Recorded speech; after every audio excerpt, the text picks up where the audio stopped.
Vom Zechen fährt der kluge Mann seit neuestem mit Radl, damit er wieder heimfahren kann, ganz ohne Furcht und Tadel. Er braucht dazu keinen Führerschein, nur etwas Gleichgewicht. Man fährt damit sein Offenheit und straft sein muss man nicht. Jo, wir sind mit Radl da.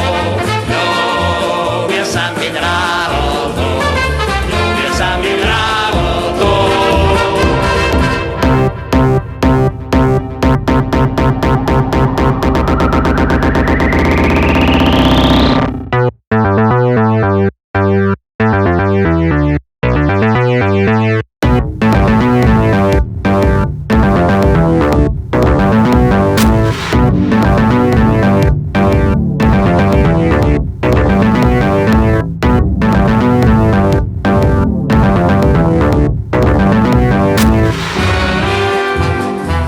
Wohin man mit dem Radl kommt, ihr werdet es nicht ahnen. Der Eskimo im Norden wohnt, hat Gusto auf Bananen. Er fährt an einem Palmenstrand am herrlich blauen Meer.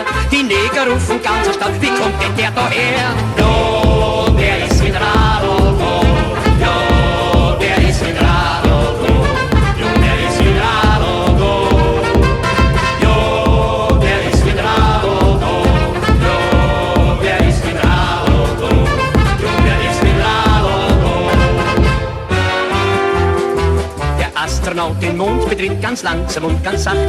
Er glaubt, dass diesen kleinen Schritt kein anderer vor ihm machte. Doch plötzlich, welch ein Schreck, oh Graus, erstaunt er wie noch nie. Dort singt aus voller Brust heraus, heilige Marie.